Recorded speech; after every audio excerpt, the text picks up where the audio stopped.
everyone, it's Shelby, and today we are talking about what I read for the month of February. Now, I'm pretty happy with myself. For a shorter month, I ended up reading 5 books. They are a bit eclectic. I wouldn't say random, but it's a bit of an eclectic mix. I have an adult fantasy, a romance, a middle grade, a manga, and I think an arc as well. So lots to talk about. Let's just go ahead and dive in. So if you saw my January reads video, then you'll probably guess one of the books that I finished in February, and that is The Strength of the Few by James Islington. This is a hefty read. It is probably going to be one of the biggest books that I read for the year. It clocks in at, I believe, over 700 pages. It is the Hierarchy series, and book 1, if you are not familiar, is a Roman-inspired fantasy. So you're following a main character named Viz, who ends up going to a Roman military academy. And he lives in this world where the magic system is based on something called will, which is kind of seeded from you as a lower caste person into higher and higher castes to create these pyramids of magic.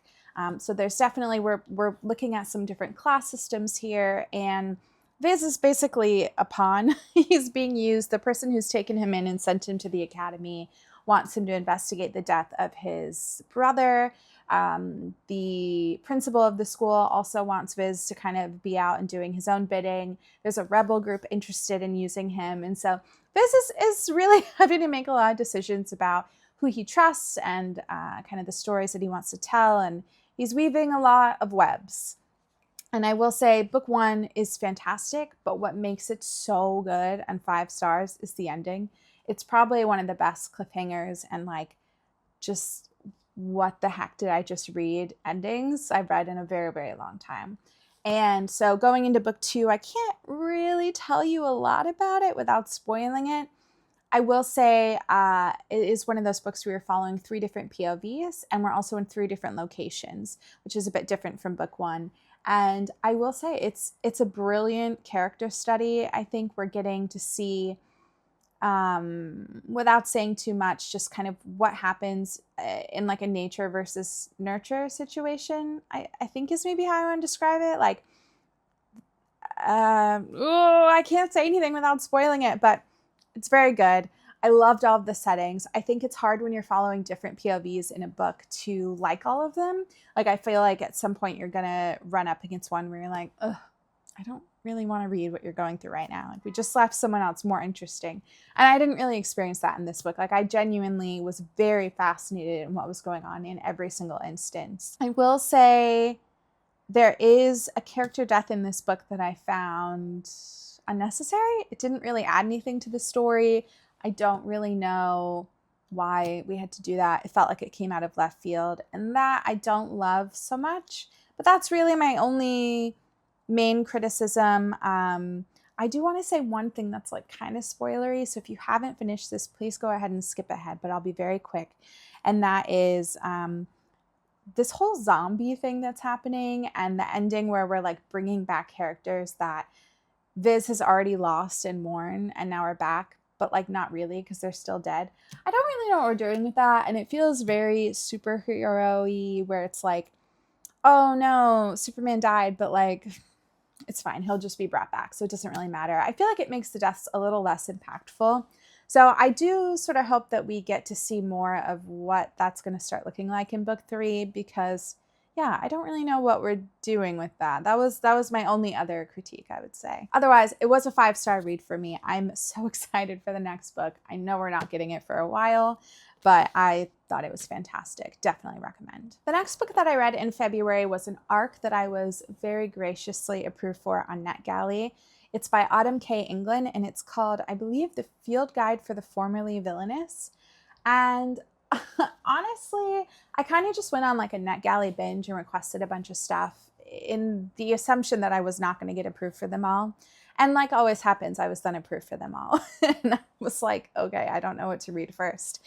And as someone who has read a fair amount of cozy fantasy and always just kind of thought most of them were mid, I don't know why I thought I'm going to start with the cozy fantasy I was approved for.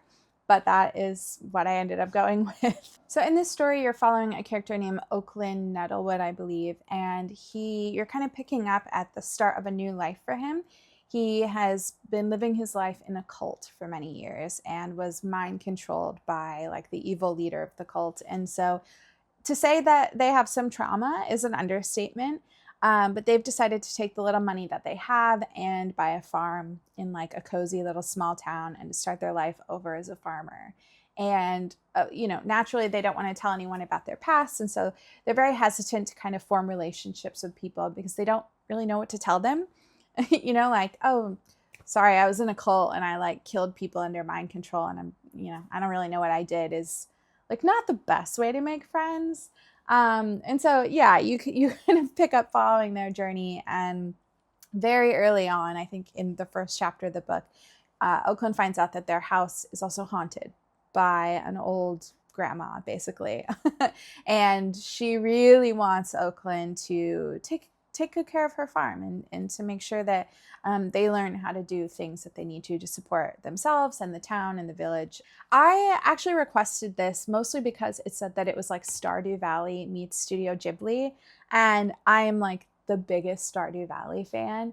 And I've never actually seen a book described as being kind of in that vein. It's just like so cozy. It's my favorite game. And so I was like, yeah, I'm going to have to read this. And I'm actually really happy to say that's a very accurate description of this book.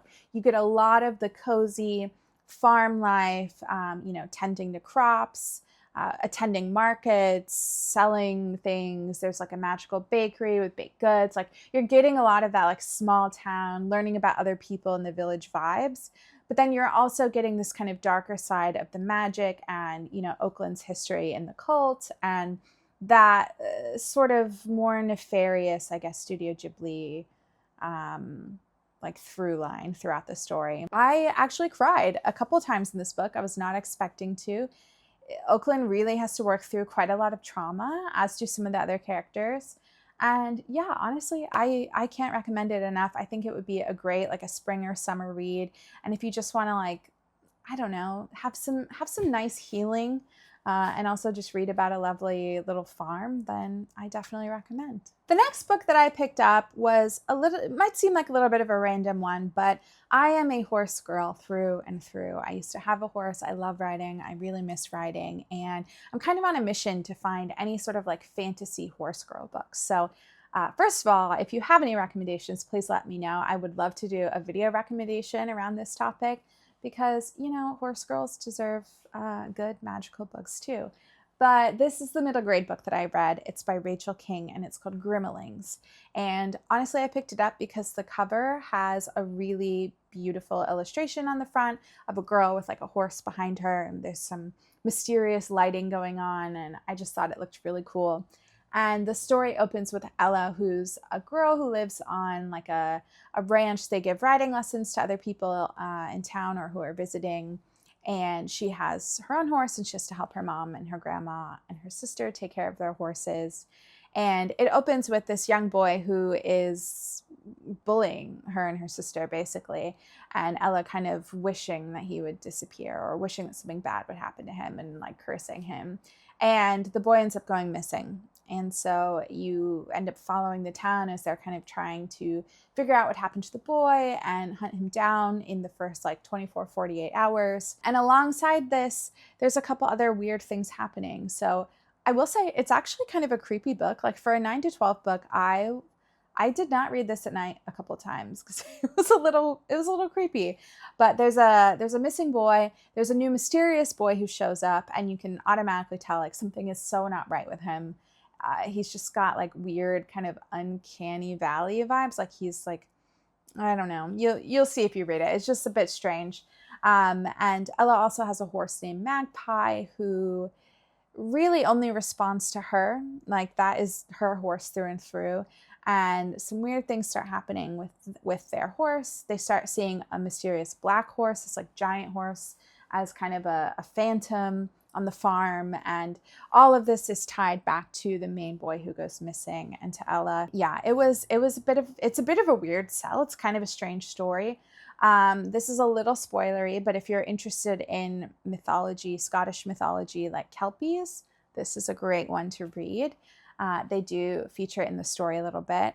And something else I thought was really interesting that I haven't seen in a book before is Ella's grandmother, I believe, is Scottish. And so she has all these kind of like fun, interesting words that I think are actually like real words, but are just not something you would expect to hear. And grimmeling is one of them.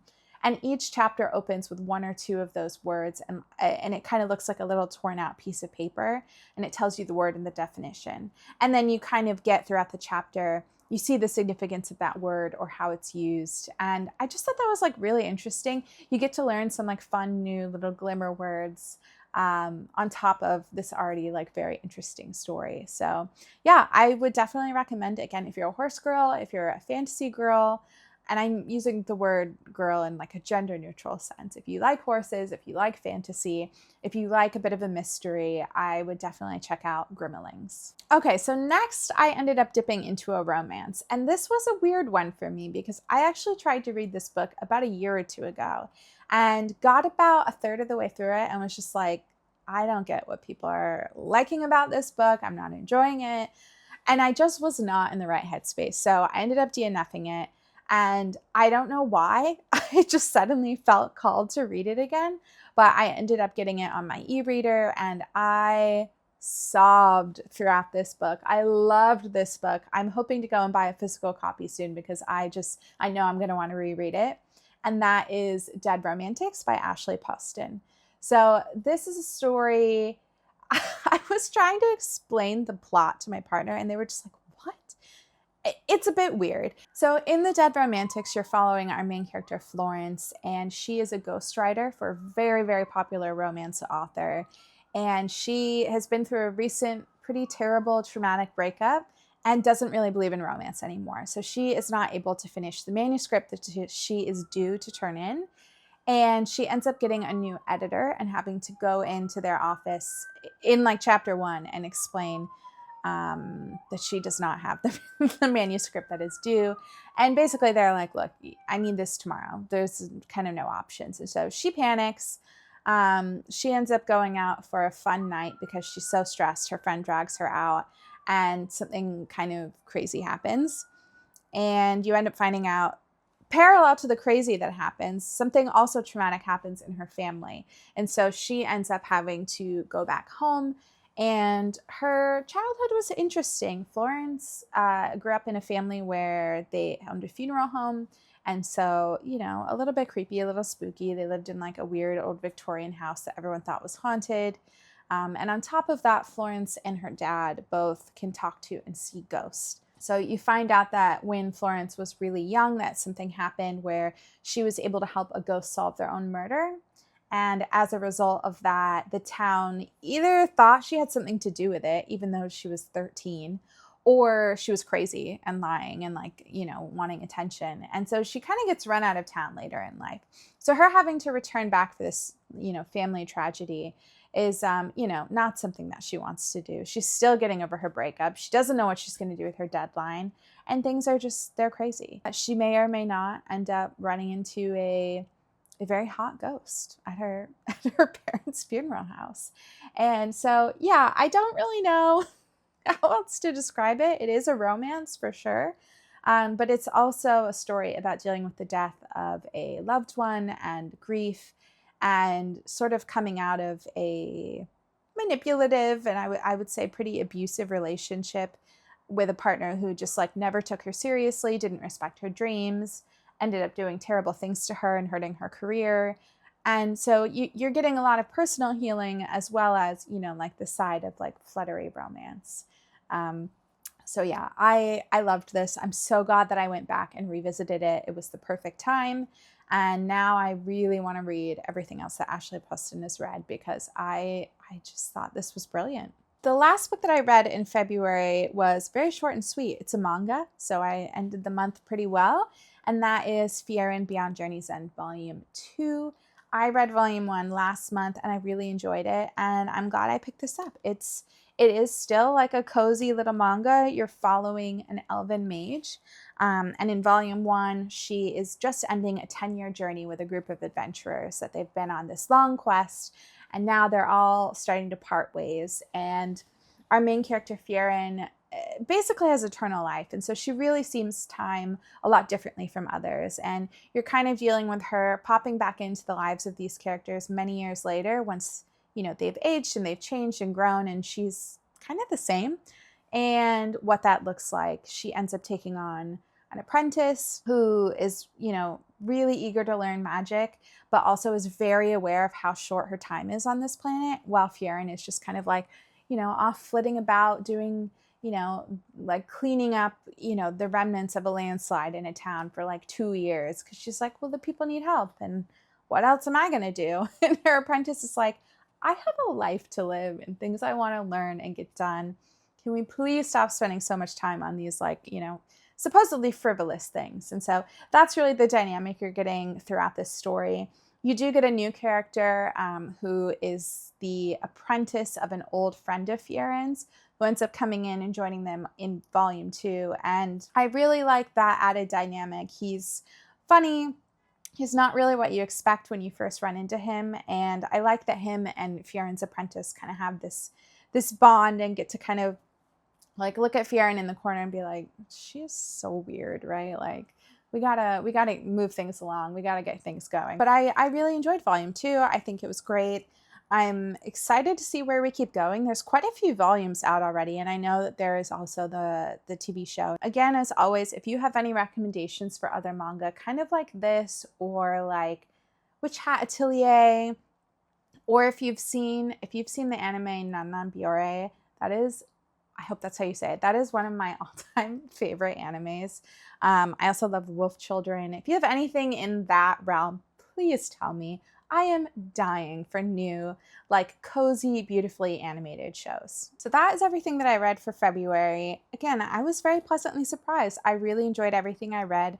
I think I rated everything at a 4-star or higher, so a great reading month.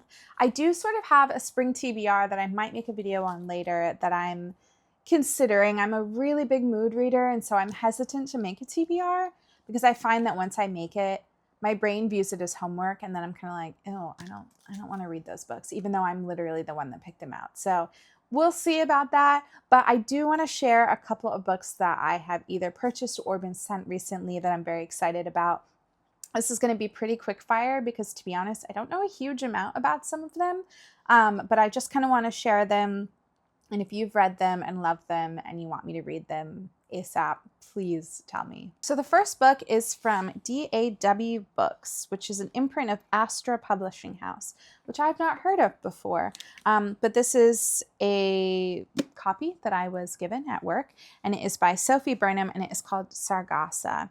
Now, I have heard about this book, particularly from one Booktoker. I will link their name down below because I don't remember at the moment. But this is a Roman-inspired fantasy, and I believe it's also sapphic. So like Will of the Many-esque, I think, but sapphic vibes, and I'm totally here for that. So this is the first one. Next is another sapphic book. This was sent to me from Tor Publishing, so thank you very much. And I believe if this is not already out, it's very nearly out. It comes out in March, and that is Hell's Heart by Alexis Hall.